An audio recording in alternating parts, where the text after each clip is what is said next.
It was just afternoon on February 5th, as a red SUV pulled up the gravel road of a high-end cabin in mountainous Frederick, Maryland. 7 young adults piled out, each having a very different opinion of the cabin that stood in front of them.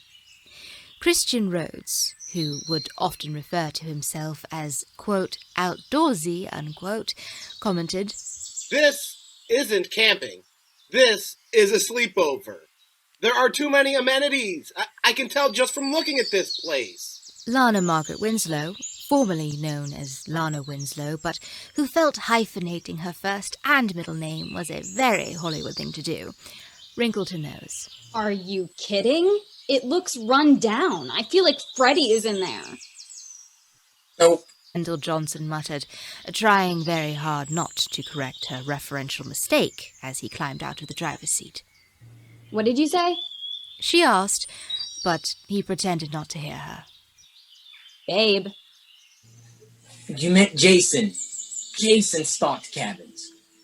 No, I meant Freddie, because his place is a fucking nightmare. Is this how this weekend is going to be? Doesn't have to be. No. Enough! The voice that spoke was bellowing, as though it were the voice of a giant. At this point, a petite brunette man with very youthful features named MAIZY Holmes dropped his Michael Kors suitcase on the porch of the cabin. Not this weekend. I can't with you two. And I think I speak for everyone. He exhaled dramatically and spun, calling as he entered the cabin, Christian, sweetie, you can get my bag. What choice do I have? Christian picked up Maisy's bag and followed him into the cabin. Throwing back the last of his jungle juice and then tossing the empty plastic cup onto the woods, asthmatic stoner McCREA Brown commented, "Damn, Lana, that was stronger than a Long Island." His functioning cokehead sister Sherry replied, "Not man enough for a drink made by a woman?" Bite me. It was bomb. I just wish we had more. Our resident sober sister saw to it that we each only get 1 cup. Kendall chimed in, playfully glowering at Lana. You don't need to be drinking and driving. LANA-MARGARET was still heated. Kendall and Lana continued to argue as they walked up to the porch into the building. Still by the SUV stood McCREA, Sherry, and bringing up the rear was the narcissistic JOCELYN NICHOLS, who was nose deep in her compact reapplying, and would stop every couple of steps to assure herself that she was going in the right direction.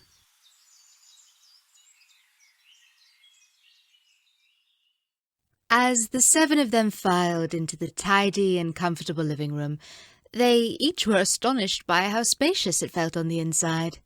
It's more like a lodge. Sherry looked up at the second floor, which was exposed and overlooked the living room like an atrium. It's much nicer than I thought. LANA-MARGARET shot a somewhat apologetic look in Kendall's direction.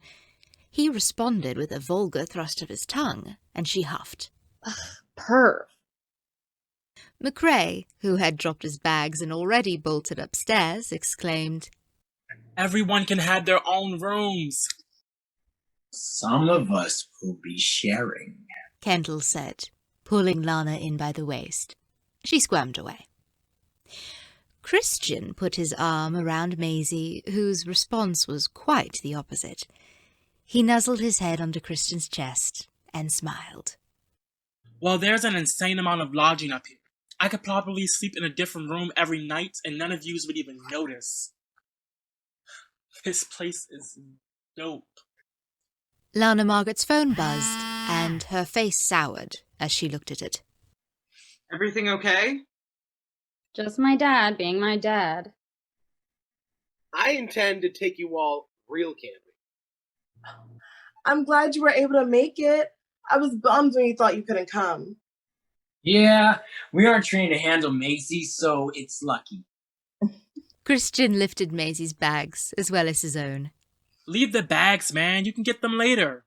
I've got a fat blunt to christen the deck. McCREA let out a howl and ran down the hall. Christian put down the bags and mounted the stairs. MAIZY stayed back with Lana and JOCELYN, as Kendall and Sherry moved fast for the kitchen. So maybe it's just because I know, but... MAIZY started, but Lana's widened eyes shut him up. Know what? JOCELYN asked, but didn't care. As the words came out of her mouth, she noticed a blemish forming above her eyebrow. Jesus, my skin is out to get me. Had MAIZY or Lana answered her, she may not have even known she asked a question. When the time is right, I'll tell him. Maybe. LANA-MARGARET said quietly, and then went to the porch to have a cigarette. She didn't actually want the cigarette. She just knew that JOCELYN wouldn't follow. She was right. JOCELYN fell onto the couch and started pounding foundation onto her forehead. Remember to blend! MAIZY called to her as he and LANA-MARGARET exited onto the terrace. When the two were out of earshot, he commented, That will keep her occupied all weekend. The two sat for a moment, enjoying a brisk breeze. Feels like spring. You shouldn't be smoking. MAIZY stated. It was very much his custom to be judgmental and give unwanted advice. I have time to quit. Besides, cold turkey is worse for the baby or my body or whatever. How long do you plan to wait before telling KENDALL? I'm not going to tell him. Lana blew a large cloud of smoke. She was remarkably calm. You're not? MAIZY tried to tame his voice, as the excitement around how decadent this gossip was became very noticeable in his inflection. Are you going to keep it? Of course. You think that's really a good idea? What about modeling? It's not like my agent's bombarding me with work anyway. And I can say without hesitation that KENDALL is not the man I'm going to spend the rest of my life with. My mother can't stand KENDALL. And honestly, neither can I anymore. But it'll piss her off if I keep it. You can't be serious. You're right. I can't be. Not a word of this. As far as you know, this child doesn't exist. She stood and walked back into the cabin with no regard as to whether MAIZY was following her or not. He wasn't. He stayed on the porch and reflected upon the situation. He had a great deal of trouble with her decision to not tell KENDALL, but he knew it wasn't his business. MAIZY was not the type to mind his own business, however, and had a very serious decision to make.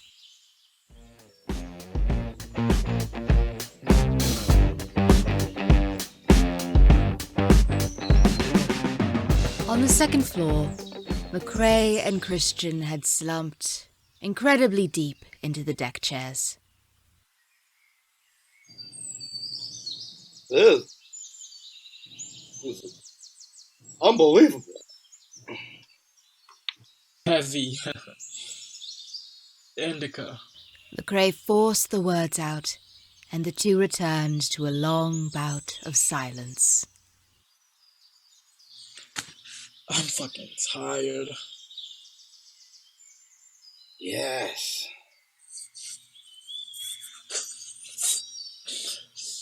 Not complaining though. I'm high as fuck. McCREA intended to close his eyes for just a second, but fell fast asleep.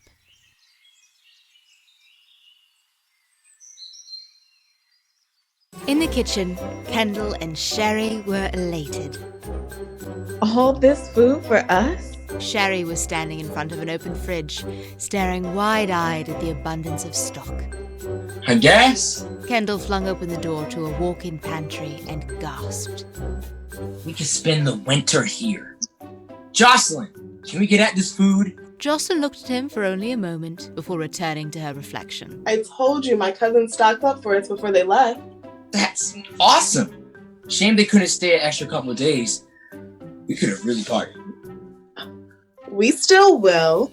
Just gotta make sure it's clean when we leave, because my grandparents are staying here next weekend and don't want them finding empty 40s and condom wrappers everywhere. Condoms? Nah. Kendall shook his head and retreated back into the kitchen to continue his forage with Sherry. It's weird. They bought all this stuff in bulk. I mean, there are boxes of candy bars, noodles, soda, everything. Look how much mayonnaise. That's like what restaurants use. Not even mad though. Kendall said, picking up a jar of peanut butter from a box of 10 jars. Lots of peanut butter too. Like I said, at least we won't starve. Weird. JOCELYN is crazy allergic to peanuts. Any nuts, really. So what? Just weird that her family would consciously purchase something that could trigger a reaction. She doesn't have to eat it. No, it's bad though. Like, she can react from just the oil getting on her skin. Smelling it can even swell her eyes and cause her to break out in hives. No shit? No shit. We should let her know. Sherry grabbed a jar and went into the den just as LANA-MARGARET came back inside. MAIZY came in shortly after. Hey, we just found this in the pantry, JOCELYN. What do you want us to do with it? That was in the pantry? Weird. Guess they forgot. And then it was straight back to the compact mirror. That's fucked up. Anyway, everyone stay away from the peanut butter. But I love it. Kendall whined dramatically and took the jar, pretending to scoop handfuls into his mouth. Kidding. I'll let McCREA know. Is Christian still upstairs? MAIZY inquired as he and Kendall ascended to the second floor. Ugh, you stink of cigarettes. I can smell you from here. Sherry said to Lana and went back into the kitchen. What the fuck is her problem? I guess she just thinks it's weird my cousins would buy peanut butter, but like I said, they probably just didn't think about it. Lana stared at her for a moment, somewhat in shock at how self-absorbed JOCELYN really was. Have you been absent from the conversation since it stopped pertaining to you? JOCELYN finally closed her compact. Did something else happen? Lana rolled her eyes and went upstairs to find Kendall.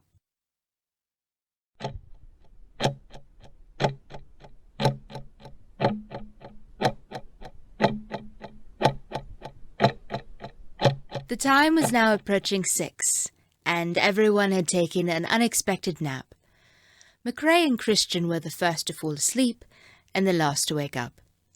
JOCELYN had slept the least, having only just fallen asleep when the house began to stir with the sounds of everyone coming out of their rooms.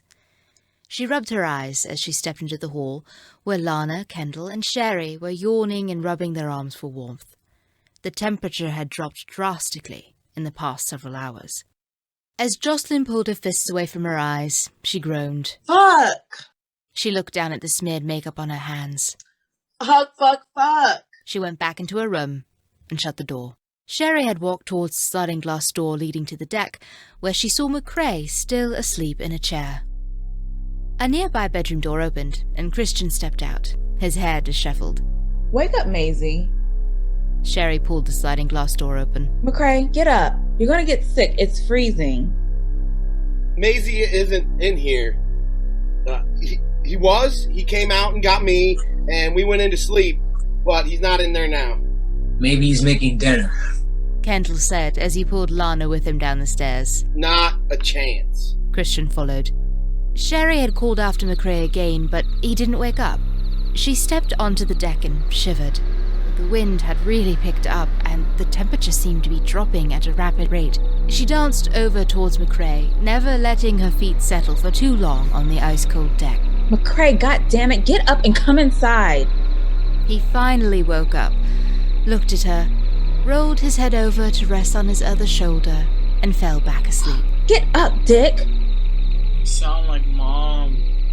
Fine. Freeze to death. She retreated into the house, slamming the sliding door behind her. Downstairs, 4 20-somethings were gathering back in the living room after a brief search for MAIZY. Christian, who had checked the kitchen, was growing worried. I don't see where he could be. Maybe he's chopping up firewood. This is what I'm talking about. You are never serious. Stop trying to fight. I was joking. Yeah, Lana, it's cool. LANA-MARGARET. What's going on? Lana and Kendall fighting again? McCREA was finally coming down the stairs. Why would you say it like that?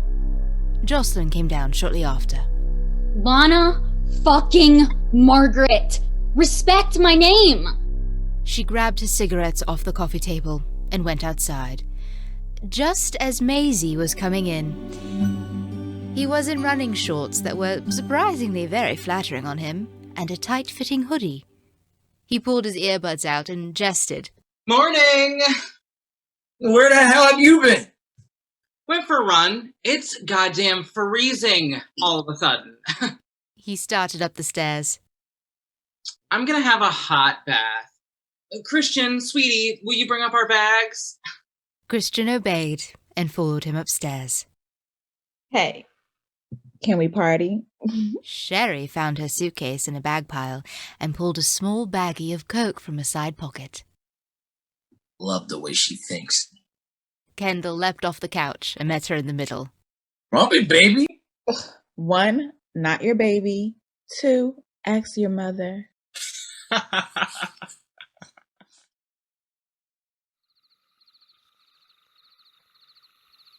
Kendall wandered onto the porch where LANA-MARGARET was sitting in an old wooden rocking chair. Hey, I'm going to do some coke. She looked up at him, her eyes empty and tired. She turned away and stared blankly into the woods. Her face had been so tense with anger all afternoon, but now it relaxed as defeat washed over. We're done. Come again? I was gonna wait until after this weekend, but I can't. We're done. I don't love you anymore. Kendall had 1,000 things he wanted to say. He wanted to plead with her, to tell her how much he loved her. He wanted to apologize for always joking and acting stupid. He wanted to pull her head back by her hair and violently tell her that she couldn't leave him. He wanted to kiss her and strike her and choke her and hold her. Instead, he said nothing and went back into the cabin. Lana's vision had slipped into soft focus, but something caught her eye by the forest's edge. Lana stood and walked towards the tree line. She paused for a moment at the edge of the clearing the cabin resided in, and then she pushed forward. Her eyes welled and her fists tightened as she felt the twigs and branches that were jutting out from the tree scratching against her exposed legs. Then, as the blood began to form on her cuts, the frigid air passing over sent chills all over her body. For a moment, she thought about her modelling career, her acting career, and the agent saying, "She's got a pretty face, but her legs are all scarred up." And then the other agent would say, "Oh, what? You hadn't heard the story?"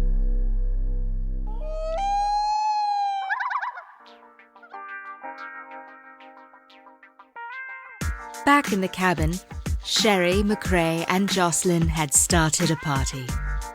Kendall had poured himself a large glass of jungle juice and skulked off to his room, but no one had noticed. Sherry was 2 or 3 bumps in. JOCELYN had hooked her phone up to some speakers and was bringing a little life to the room. And McCREA was licking together a very fat roll-up. Why is everyone not down here? JOCELYN asked, her makeup done as though she were going to an exclusive nightclub. It's just us singles. Everyone is probably having incredible sex. He danced his way across the room to where JOCELYN was dancing. We could follow the trend. He put his hands on her hips, and she danced away. Absolutely not. McCREA, don't be gross. I can't help it, I'm only attracted to self-absorbed women. Not wanting to fuck you is not self-absorbed, it's self-preservation. I have a lot to offer. Starting with an offensive odor. And you'd have to give up peanut butter and banana sandwiches. Josie, I'm sorry, but it's never gonna work. I can't have my women and my sandwiches not getting along. Saved by the peanut allergy.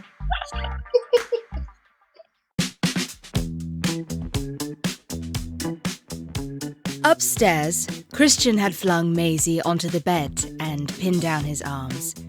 MAIZY said, unconvincingly, Babe, let me take a bath first. Let me warm you up. Then he went in to kiss MAIZY's neck, but MAIZY blocked him. No, I'm sweaty. Christian, who was considerably stronger than MAIZY, repositioned his arms so that he was holding MAIZY down with one hand. The other hand was turning MAIZY's cheek so that he might not kiss his neck. MAIZY playfully fought it, but then succumbed. Christian knew exactly how to get what he wanted.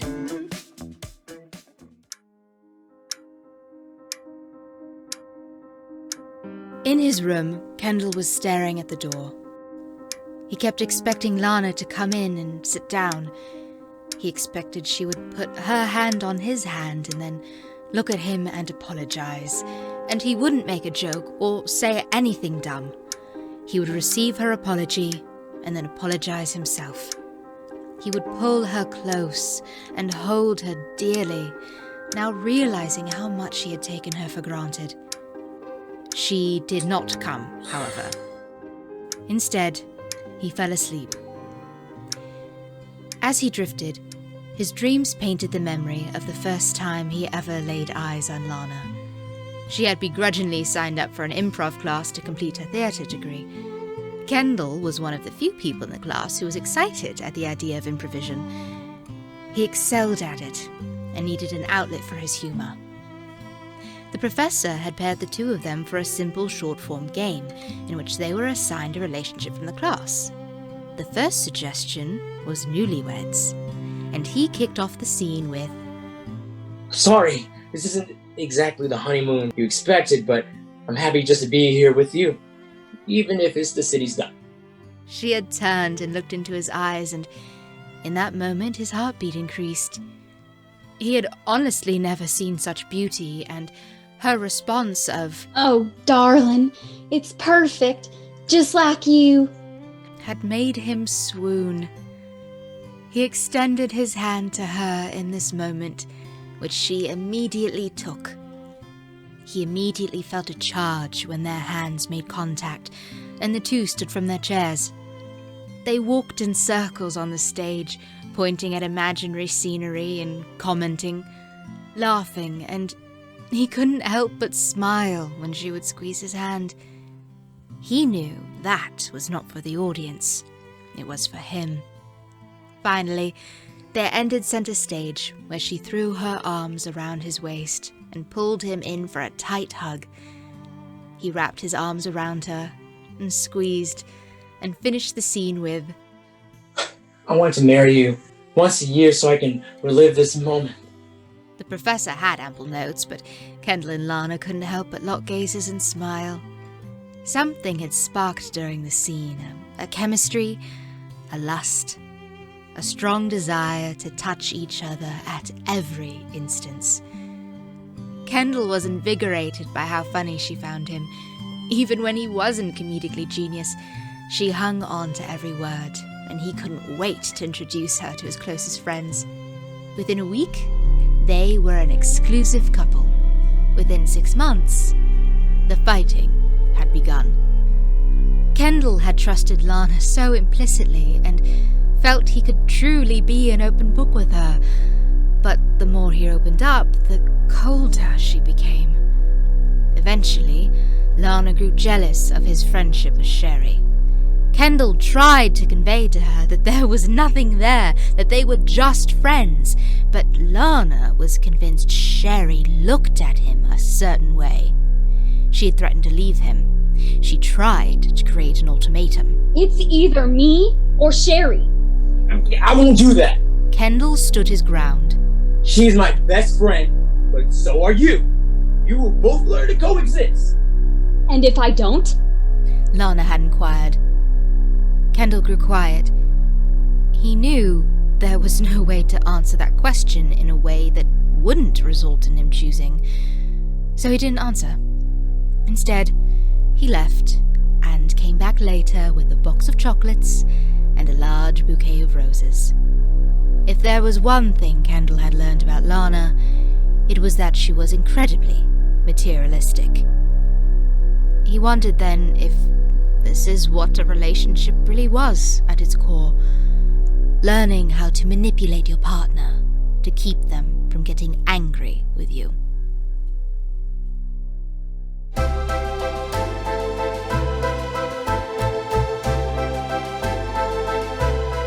The time was now 8 o'clock. In their room, MAIZY was rolling off of Christian, both panting heavily and covered in sweat.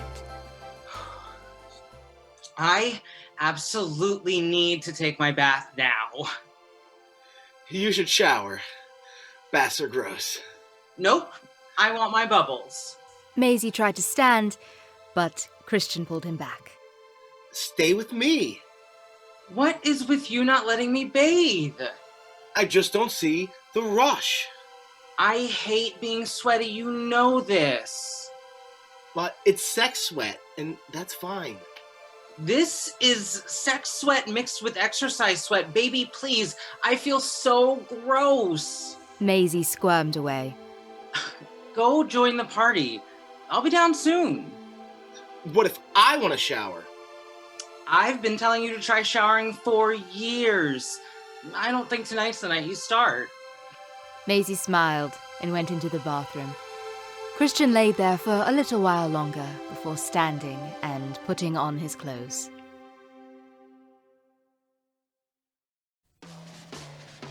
Downstairs, the three party animals had forgotten all about their fellow housemates. Sherry had wandered into the basement for some reason that only made sense to her in her coked-out state. JOCELYN was really working up a sweat on her makeshift dance floor and had already polished off an entire pitcher of sangria she had made. Once inebriated, all the hard work and polishing she put into her appearance seemed to melt away. She only ever seemed relaxed when she was drunk. McCREA was finally sobering and making his way up the stairs to smoke another blunt on the deck.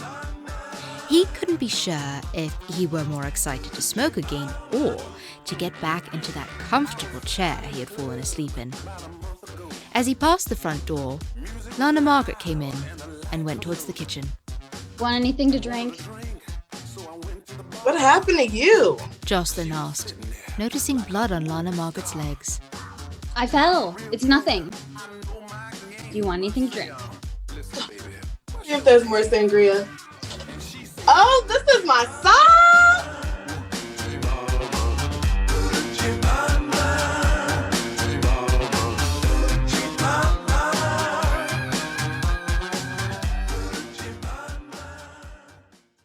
As McCREA reached the top of the stairs, he saw Christian coming out of his bedroom.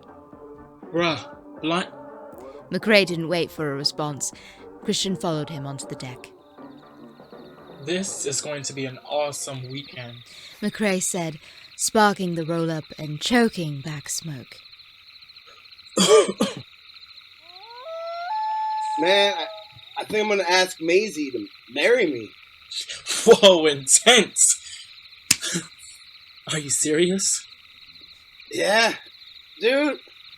I love him, and I don't know when we're all gonna be together again. We haven't vacationed like this since we were like 21, and I just think I'll appreciate everyone being here. I'm happy for you. What if he declines? Do you think anyone else can tolerate Her Majesty, Queen MAIZY? That sounds like a legit fairy tale.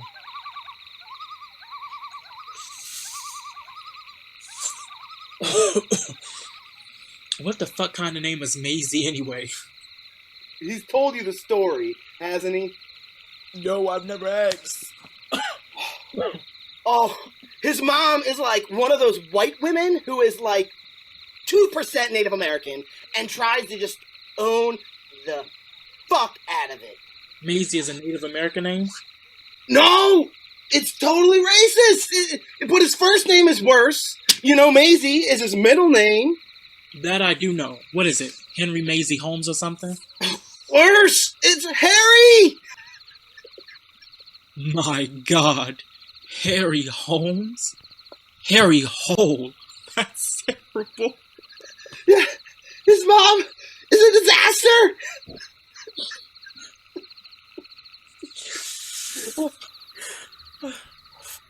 Oh, I'm freezing.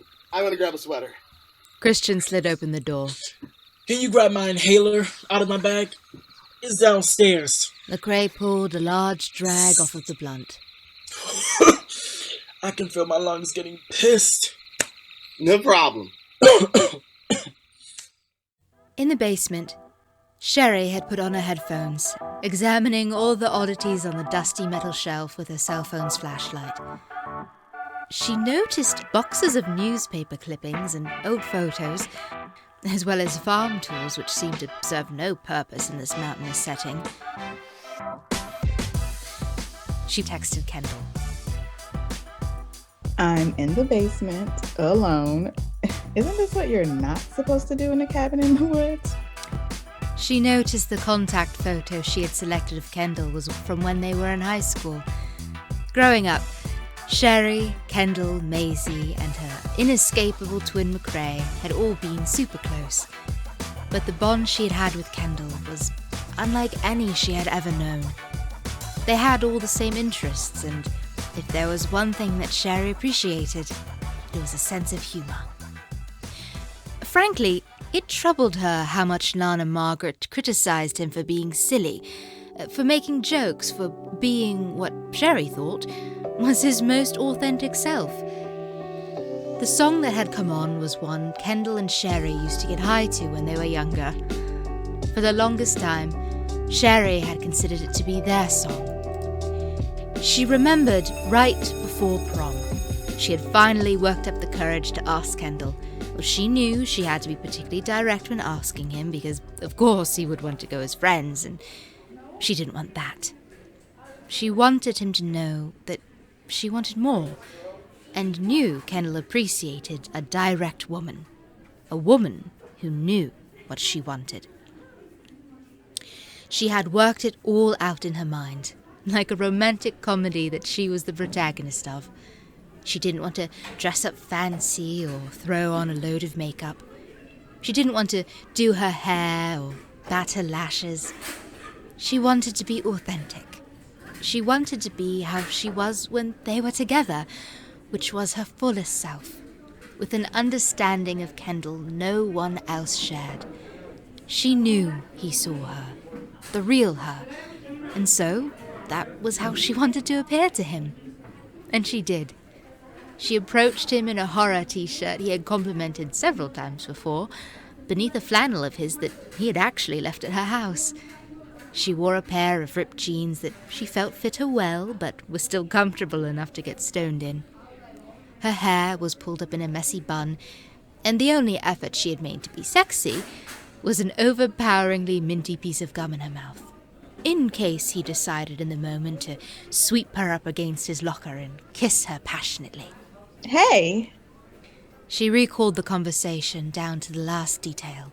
I know you said you're not interested in going to prom, but I was wondering if you wanted to go with me. It could be really fun. We could get super fucked up and see where the night goes. Kendall had seemed fairly keen while she was speaking, until the last part, which made him turn his head. See where the night goes. Sherry smiled and took a step towards him. She looked up into his eyes and said, Yeah, I mean, I would be open to see where it might take us. He had stepped back and shifted his eyes. I don't think that's something I'm interested in. Kendall, stop playing. You're my best friend. I don't see you that way.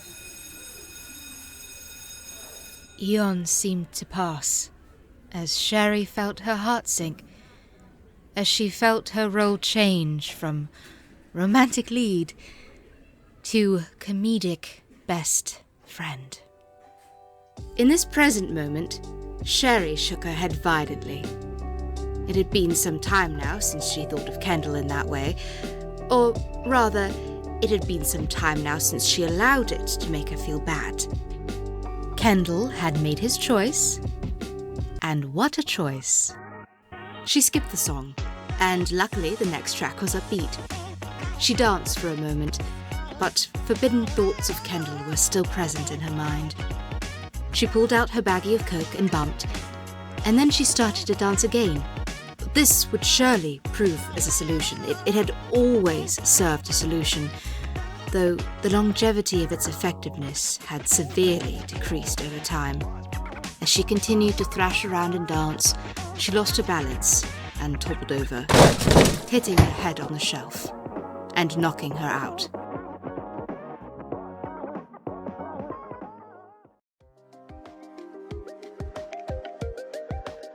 Upstairs, JOCELYN had closed her eyes and was twirling all around the living room. Despite her earlier statements regarding keeping the cabin clean, her drunken self had knocked over several cups of beer and a lamp that luckily didn't break. LANA-MARGARET had sat down on a love seat, enjoying a glass of wine that she had generously filled. For reasons that made sense only to her, she wasn't interested in the jungle juice. She watched JOCELYN, staring expressionless as the woman stumbled around in circles, trying to keep the rhythm. Lana turned her head towards the sound of a crashing in the basement, then turned back. She didn't care. She didn't care about anything. Christian came down the stairs and had made some remark, but LANA-MARGARET didn't respond. Instead, she finished off her glass of wine and crossed to the kitchen to get another. Christian dug around in the small pile of luggage that hadn't been cleared and found a brown sack covered in stains and holes. That's McCREA. He opened a side flap and recoiled at the dank smell that smacked him in the face. He found the inhaler, gagged, and threw the bag back down. Fucking foul! He wafted away the lingering smell and went back upstairs. As he came onto the deck, he tossed the inhaler at McCREA and stated, "Your bag reeks, dude. I almost puked." Powerful bud. McCREA smiled as he uncovered the inhaler's mouthpiece. I've never smelled weed that smelled like that. It smelled like a drifter's asshole. Fuck! I forgot a sweater. He retreated back into the house, closing the door behind him to the familiar sound of McCREA coughing and choking. Christian crossed into the room where he and MAIZY had slept and could smell the pheromonal scent of their sex still in the air. Babe, did you pack my gray sweater? Christian called out as he unzipped his suitcase, but he spotted it sitting right on top, neatly folded. Never mind. He grabbed it and left the room. He was about to pull it on and go back to the deck when he heard a loud crash from downstairs. He crossed to the top of the stairs and stopped. A thin rope had been fastened across the top stair from one post to the other. He was curious, but was distracted by a voice that called out, "Help!" It was JOCELYN he heard calling. Christian stepped over the rope and descended quickly, where he found JOCELYN on the floor, gripping her ankle, shattered glass all around her. I think I twisted my ankle. What happened? Where are Sherry and Lana? I don't know, goddammit. Help me up. Christian came to her side, careful not to step on the broken glass. As JOCELYN was pulled to her feet, she stated, I need to go to bed. Clean this up. No? Please. Someone will get hurt. And I'm too drunk. Please. With that, she pushed herself off of his chest, using the momentum to begin her stumble to her bedroom. She tripped and fell hard over the remaining luggage in the hall, and Christian poised himself, ready to come to her aid. But then she giggled, and slowly but surely stood up. Her legs were shaking, weak, and Christian thought in this moment that she was reminiscent of a scarecrow. Good night. He turned to go into the kitchen for a broom, and LANA-MARGARET was standing right behind him. Jesus! LM! You scared me. Careful, you're not wearing shoes. I took them off. I'm over being pretty. Have you seen my bag? She pushed past him and ascended the stairs. Fucking weirdo. He sighed and went to the kitchen so he could clean up the broken glass.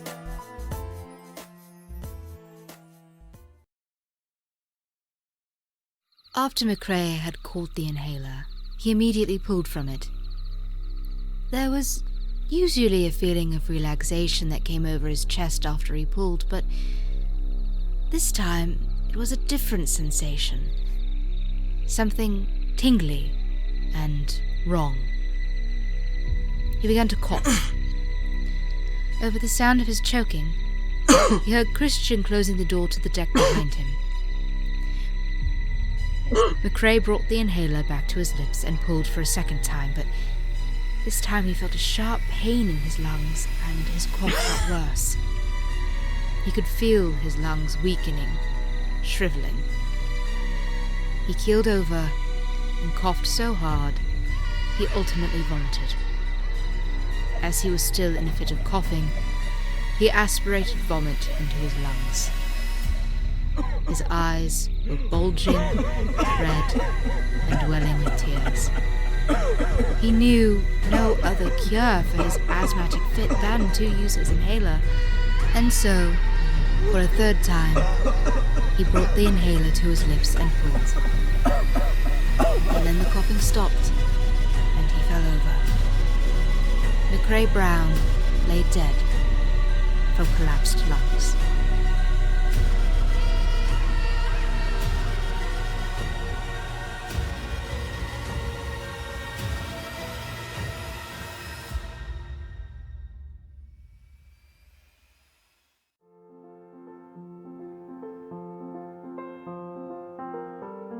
MAIZY Holmes was looking at himself in the mirror, beaming with satisfaction. He had the most wonderful boyfriend. Christian had been so kind to him ever since they met in the most romantic fashion. MAIZY had been a sophomore in college and had accepted an internship at a nearby accounting firm. The same accounting firm, in fact, that Christian had worked at for several months at this point. Christian was not a terribly social man. He was reserved, observant, and noticed immediately how MAIZY had befriended the entire firm in under a week. Christian had been there for 3 months at this point, and only had one co-worker he considered a friend. MAIZY thought presently about his first day there. He was put behind the receptionist's desk, which was as tall as MAIZY was when standing, and had demanded a chair with an adjustable height. He remembered being dissatisfied with being the receptionist on his first day because he was there to learn about accounting. The actual receptionist, Clyde, had called in sick. By the end of the week, MAIZY would come to realize that Clyde liked very much to call in sick. So, here he was on his first day, answering a phone that was promised to ring off the hook, but actually only rang a total of 3 times in the entire workday, and staring directly across at a beautiful man. Tall, bookwormish, and exactly MAIZY's type. So, he stood, grabbed his messenger bag, and went to the bathroom. His hair was purposefully disheveled, somewhat spiked, and in perfect place. He pulled from his bag some balm for his lips and applied just enough to make them look moist and hydrated, but not so much as to look like he was wearing gloss. MAIZY was clever when it came to not coming on too strong. He then applied a scented lotion, but not something that would be overpowering. Subtle is the name of the game. When he felt freshened up, he put a piece of gum in his mouth and exited the office bathroom. He wandered towards Christian's desk, but not directly. Peripherally, he checked out a Star Wars figurine on his desk and allowed his attention to be caught by it. Is that General Grievous? Yes, I'm all about the Sith. Palpatine is like my fave. I thought of going as him for Halloween in his Darth Sidious days, but I'm far too cute. Yes. Yes, you are. I'm Christian. MAIZY. Long story, I'll tell you another time. I'd love to hear it. Drinks, tonight. In this instant, Christian was feeling very forward. In fact, he was more shocked by the words than MAIZY was.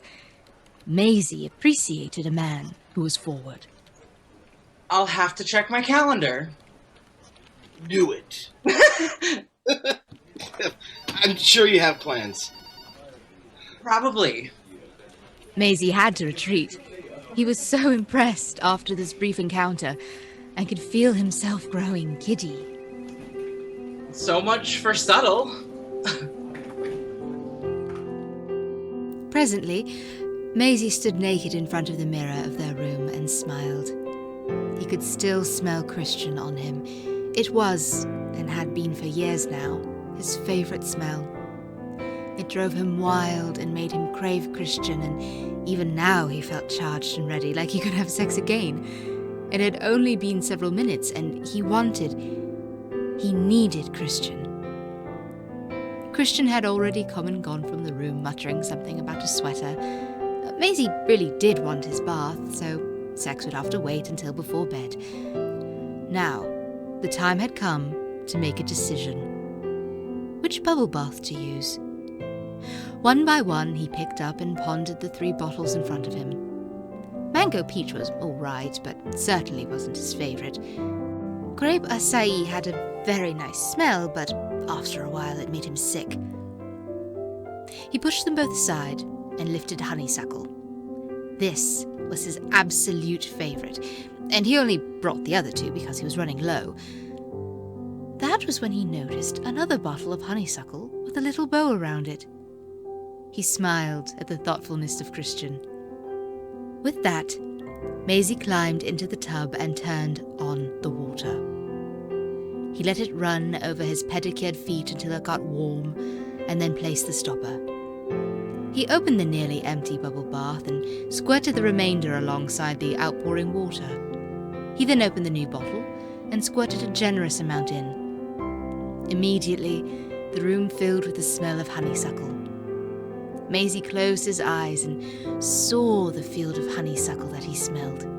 He took a deep inhale of the warm vapors that were surrounding him. But there was an additional smell in the air. Something unfamiliar and chemical. Then, MAIZY's eyes rolled back and he fell unconscious. He slipped down into the tub, and within seconds, the water reached his nose. A moment later, MAIZY Holmes lay dead, drowned in his own bath water. Everyone is probably having incredible sex. We could follow the train. In her room, JOCELYN was sitting on the floor. The pain in her ankle had dissipated, and she thanked the alcohol. She thought for a moment about going to the deck to smoke with McCREA, but that wasn't a good idea. The last time she had smoked with McCREA, he had ended up inside of her, unprotected. Not again, JoJo. She looked up at something that was glistening from the immense amount of moonlight shining into the room. The room was spinning, but every now and then the object would come into view. It looked sharp and enticing. She stood, barely, and moved towards the object in an almost hypnotic trance. It was a silver statue of a large yacht, but the front was pointed and looked rather sharp. She touched it with her finger to confirm. Where did this... This is not a beach house. My family is so tacky. Just another thing to stow away in the basement. She tried to turn it away from her, but she underestimated its weight. Her fingers slipped along the shiny silver, and she broke a nail. Fuck! She narrowed her drunken gaze on her shattered nail. She touched it with the other hand, and winced. Then she leaned down and looked at the statue. Fuck you.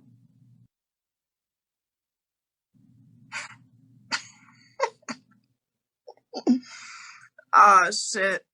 Bitch, get yourself together. She stumbled to the bathroom adjacent to her room and began running warm water in the sink. She then tripped on the way back to her bed where her suitcase was sitting open. Did I open? She fumbled around until she found her face wash. She made it back to the bathroom without falling, but it required a lot of concentration. So much so that she made herself dizzy and got sick into the toilet. Fuck. She brushed her hair away from her face and rested her sweaty palms on the cold linoleum floor. It was a surprisingly refreshing feeling, actually, and she felt the chill rise up her arms and then down her spine. She thought she heard the door to her room open, but she couldn't lift her head to look. She wouldn't have been able to anyway. She tried to call out, asking if it was McCREA, but gagged and vomited again. She was now in a cold sweat, but her inebriation was relaxing. She felt better now that she'd puked, and her mind felt somewhat clearer. What had she come into the bathroom for? Oh, yeah. She stood, with more ease this time, and haphazardly washed her face in the sink. When she was finished, she made her way back to her suitcase for her toothbrush, but couldn't find it. Are you kidding me? She worried she'd forgotten to pack it. The lingering taste of vomit was strong in her mouth, and she was feeling queasy again. She dug into her suitcase one last time for her sleeping mask, and then flung the case to the floor. As she climbed into bed, she noticed a chocolate on the bedside table. Next to it was a note that read, "Enjoy," and was signed by KENDALL. That bitch doesn't even deserve you. She unwrapped the chocolate and popped it into her mouth. Then she pulled on her sleeping mask. The chocolate was not good. There was something very unfamiliar about its flavour. But what was it? She had swallowed the chocolate by now, but the flavour had not faded. There was a slight tickle in her throat. At this moment, JOCELYN recognized the smell was peanut butter. And then she coughed. She sat up. She couldn't see. Her eyes were itching and burning and swollen shut. She reached for the bedside table to help her stand. She tried to call for help, but her throat was swelling. She was waving her arms around in the dark, helplessly. Then, from behind her, came a push which sent her flying forward, off her feet, and head first into the statue of the yacht. JOCELYN NICHOLS fell dead beneath the yacht, swollen, contorted, unattractive, and barely recognizable. A thud from the neighbouring room woke KENDALL from his sleep. He was still somewhat unconscious and had no memory of falling asleep, or the events that took place immediately prior. A feeling of dread was resonating over him, though, and he thought presently about what that could be about. Oh, yeah. He remembered his talk with LANA-MARGARET and felt the depression wash over him again. He was sober now, and his mind was much clearer, but the sting was the same. He did, however, feel ready to talk, and so he stood and made his way for the door. Before he reached it, though, it opened, and LANA-MARGARET stepped in. Oh, I just need something from my bag. Can we talk? I had some time to sleep on what you said. There was that slight playfulness in his tone. He didn't know how else to be. Being jovial was his nature, but it was not well received. She glared at him, her green eyes peering through him as though they were daggers. Without a word, she grabbed her entire bag and left the room. He followed her, sheepishly at first, and then he spoke. Listen, Lana, I really think that this could be worked out if we... She spun, her pretty face contorted with rage, and barked, LANA-fucking-MARGARET! This is your problem! You don't fucking listen when I speak! And what you do here, you seem to process and turn into a joke. You're not funny. Nothing about you is funny. She began down the stairs, all femininity in her step having long abandoned her. She moved now, swiftly and agile, like a wild cat. He had reached her by this point, and was seeing red. He grabbed her arm, but she flung him off of her. She slammed her back down on the couch, and continued to fumble around through it. Where the fuck? What are you looking for? Cigarettes? They're not going to help you. If anything, your addiction to them makes you more of a bitch. KENDALL had lost his cool. And have you ever once stopped to think about how I fucking feel about cigarettes? You think you some bougie-ass old Hollywood starlet, but you fucking stink, Lana. I'm sorry. Lana fucking Margaret. Christian had appeared in the threshold of the door leading to the kitchen and was unsure of what to do. LANA-MARGARET looked up from her bag. Where's Sherry? JOCELYN said there were antiques in the basement, and Sherry got excited. So she's in the basement. Yeah, Ellie, she was. And then he paused. A loud sound had echoed through the house. He was confused for only a moment, and then his hands reached towards his heart, automatically. Finally, his head looked down, and he fully registered the small circle of blood that was growing on his chest. He looked up and saw LANA-MARGARET, the gun still clenched between her two hands, pointed at him. As Christian fell to his knees and collapsed to the floor, she shifted the gun towards KENDALL, who threw his arms up immediately. Without taking her eyes off of KENDALL, she walked towards the basement, stepping over Christian's heaped body, and locked the door.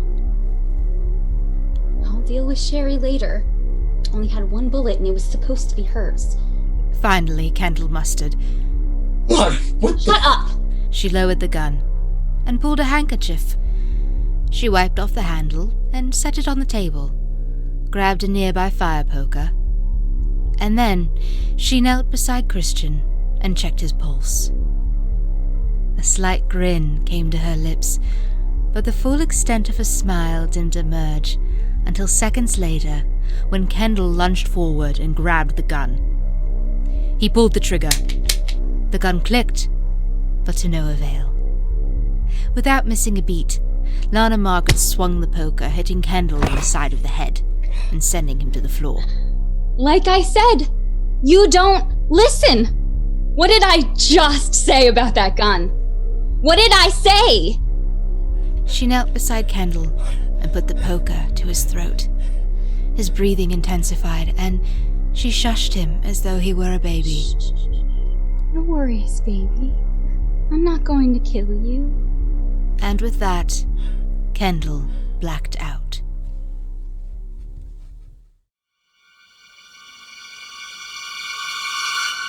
LANA-MARGARET stood above his body for a moment and took a deep breath. Final reel. She took a handkerchief and loosely tied KENDALL's hands together. Then, she ripped the HDMI cable from the television and fastened his legs pretty securely. KENDALL had still not moved, and so she quickly made her way upstairs and headed straight for the deck. She found McCREA dead beneath the deck chair, and could see steam still rising from the vomit that was spewed around him. She inhaled deeply and stepped into his vomit, making sure she was covering the bottoms of her feet and getting it between her toes. She leaned down and pushed his huddled body over, and then screamed a guttural scream, focusing on straining her voice, and started to run back into the house. She left a trail of bile footprints from the deck to the outside of MAIZY and Christian's room. She could see water seeping out from beneath the door. She opened it and walked across the wet carpet to the bathroom. She covered her nose and mouth, opened the door, and came in, where she saw MAIZY's blue face submerge beneath the water. She dramatically rushed from the bathroom. She allowed herself to collide with the nearby dresser, which fell over with her. All of the items on top of the dresser came crashing down on top of her. Against all of her vocal training, she screamed, incorrectly again, and struggled to get to her feet. She sloshed across the wet floor, back to the hall, and raced immediately to JOCELYN's room. She flung open the door and allowed herself to fall into the pool of blood surrounding JOCELYN's cold body. She looked up at JOCELYN's cracked face and once again screamed. She stood and dialed 911. An operator on the other end started to ask questions immediately, but LANA-MARGARET had strained her voice and was only able to get out pitchy cries, raspy sobs, and enough of the address that the dispatcher would have to do the rest of the work. She then tossed the phone aside and bolted down the stairs, where a now conscious Kendall was just freeing his legs of the HDMI cord. LANA-MARGARET was banking on his aggression, and rightfully so. He lunged at her as she ran towards the front door and flung her against the wall. She hit the wall hard and fell into the broken glass from JOCELYN's earlier drunken mishap. She smiled for only a moment before rising to her feet and started towards Kendall, who pushed her back, this time causing her shoulder to collide with the edge of the fireplace mantel. She was near enough to the fire poker and reached for it as he made his way towards her, screaming at her. What the fuck is wrong with you? What have you done? He kicked the poker away from her and put his hands around her throat. He lifted her up and choked her against the wall. As she started to lose consciousness, though, Kendall began to recognize the situation. He released her as she crashed to the ground. He took a few steps back. He felt his emotions flare. He collapsed to the ground and began to weep. He was so angry and so confused, but most of all, he was so sad. He glanced over at Lana, who was gasping for air and trying to crawl away. He slowly stood up and grabbed the HDMI cord that she had tied him up with. He grabbed her by the legs and pulled her back, fastening her legs in the same way that she had fastened his. You're not going to kill anyone else, he said, choking on the words as he continued to sob. However, LANA-MARGARET had covered enough distance, and with one big stretch, managed to reach the fire poker. She grabbed it and jabbed it up at Kendall, piercing him right through the heart. He looked down at his chest, and then at LANA-MARGARET. She fell back and sighed, and Kendall came crashing to his knees. He fell beside her and looked up at her as everything went dark. Near her head, she noticed a red Solo cup that was half full of someone's jungle juice. She finished it and then laid her head back. LANA-MARGARET let her eyes flutter, and fatigue set over her in an instant. As she fell asleep, she was sure she could hear the sounds of sirens approaching, but perhaps she was imagining it. She was happy to sleep now. When she woke up, surely the police would be there, and they would find the bodies of all of her friends dead, with a clue or two, here and there, that pointed the finger at Kendall. And then her eyes flung open as she remembered Sherry. She had meant to shoot Sherry in the heart, symbolic because of that stupid fucking crush Kendall brought up every time LANA-MARGARET and he fought. He would say things like, I could have been happily married by now, to my best friend, but instead, here I am, miserable with you. Sherry was a problem. And what if she had heard any of the fight just now between Kendall and her? God damn it, why can nothing be easy? LANA-MARGARET rolled over and dragged herself towards the basement door. She reached up and unlocked it, and slowly opened it. The light from the kitchen shone enough into the basement to show LANA-MARGARET she had nothing to worry about. Sherry Brown was dead at the foot of the stairs, laying in a pool of her own blood. Lana crawled back to Kendall and laid in her previous position next to him. I don't know what the fuck happened there, but it's goddamn lucky. She closed her eyes again to sleep. She muttered as she drifted. I'll make sure they remember you, baby. We're gonna be so famous.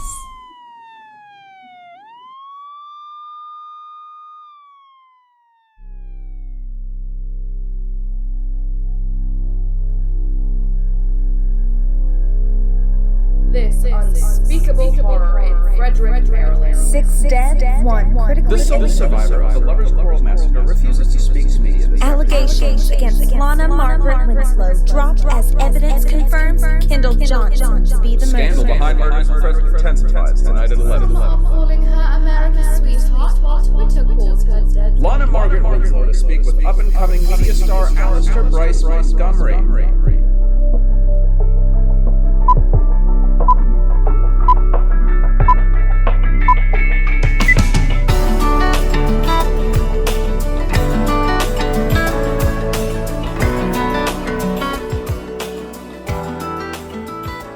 It has been nearly 2 months since what the media is referring to as the Lovers' Quarrel Massacre, and there have been a lot of accusations thrown around.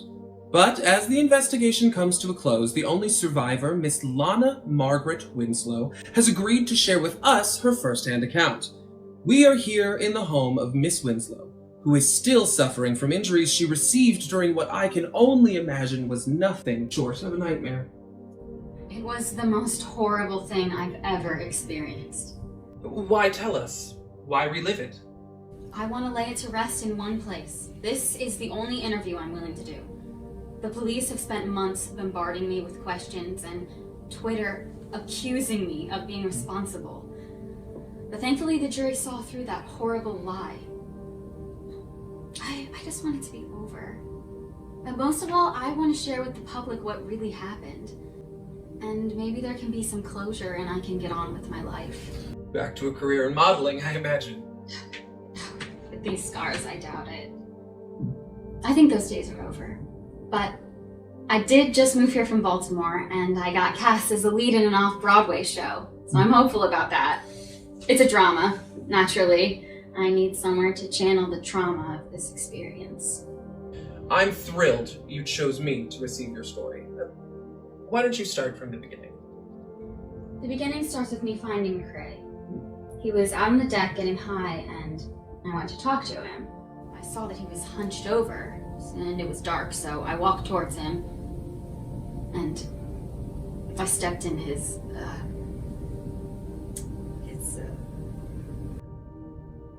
In his vomit. I understand.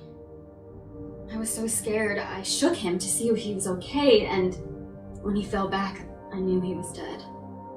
I ran inside, and the first door on the right was the room that Christian and MAIZY were staying in. I went in and I heard the water running, but when I got to the bathroom, I saw that MAIZY had drowned. The police said MAIZY mixed bleach and ammonia. Apparently the liquid in the bottles of honeysuckle-scented bubble bath had been swapped? Yes. MAIZY was not quiet about his bubble baths, and clearly honeysuckle was his favorite. Kendall knew that. Kendall later told me that he had exhausted all of McCREA's inhalers. He couldn't control his excitement when he told me that he hoped it would happen in front of Christian while they were smoking together, and he would run back into the house and trip over the rope that he set up on top of the stairs. Christian was shot in the heart, however. Yes. Kendall made it very clear that the bullet was meant for Sherry. He wanted to break her heart once and for all. She'd always had feelings for him. Poor thing. But Christian had stepped over the rope because he's not a goddamn idiot. I'm sorry. I can't help but get angry when I think of what Kendall did. Completely understandable. How do you suppose Kendall arranged it?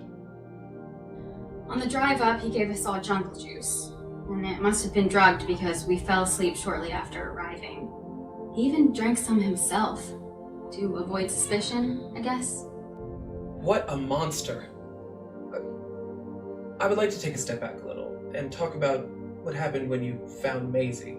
Yes, I ran as quickly as I could. I wasn't looking, and I nearly got crushed by a dresser that I collided with. Got up, and the next room was JOCELYN's. I tripped, and when I looked up, I saw her so... I'm sorry, it still haunts me. No need to apologize. Can we get her a tissue?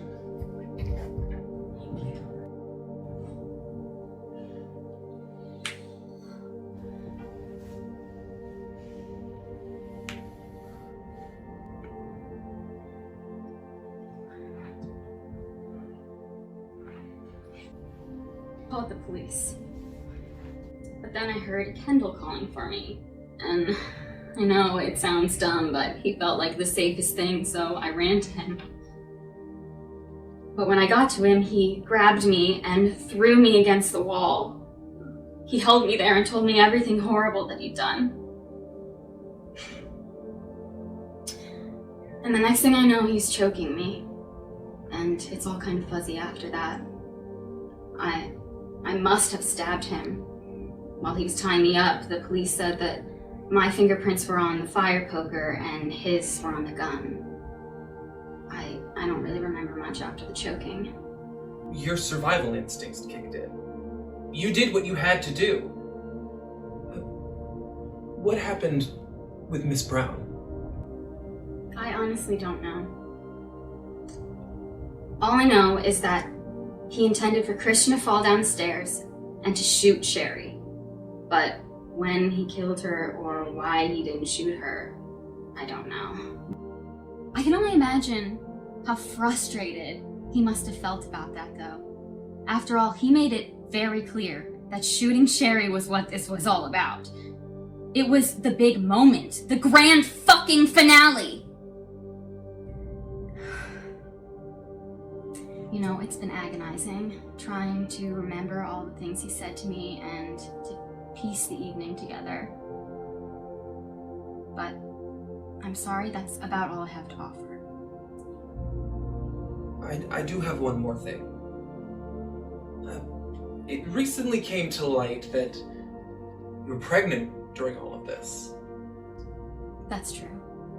I was going to tell Kendall that weekend. I was excited to start a family with him. And the assault you endured didn't cause any complications? None. Thankfully, I was early enough in the pregnancy that the loss of oxygen didn't harm the child. You received a tremendous amount of support from pro-lifers for choosing to keep the child. Care to comment on that? You've been very gracious.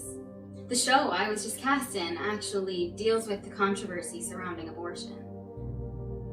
One of my fans even said I'm like the poster for pro-life, which I happily accept. Life is precious, you know? I was spared mine through the grace of God, and who am I to take that away from someone else? And who knows? Maybe this show will be a catalyst for a long career for me, and I'll be able to give this child whatever Kendall never had to make him such a monster. Thank you for your time and for your story, Miss Winslow. Thank you, ALLISTER. There you have it, folks. A first-hand account of the horrible Lovers' Quarrel massacre, which has stained the mountainous town of Frederick, Maryland. We want to thank you again, Lana, for your time and... LANA-MARGARET.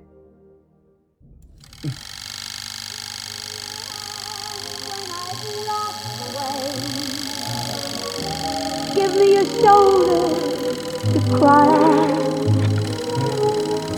whether the day is bright or gray. Give me your heart to rely on. Send me the warmth of a secret smile to show me you haven't forgot. For always and ever, now and forever, little things mean a lot.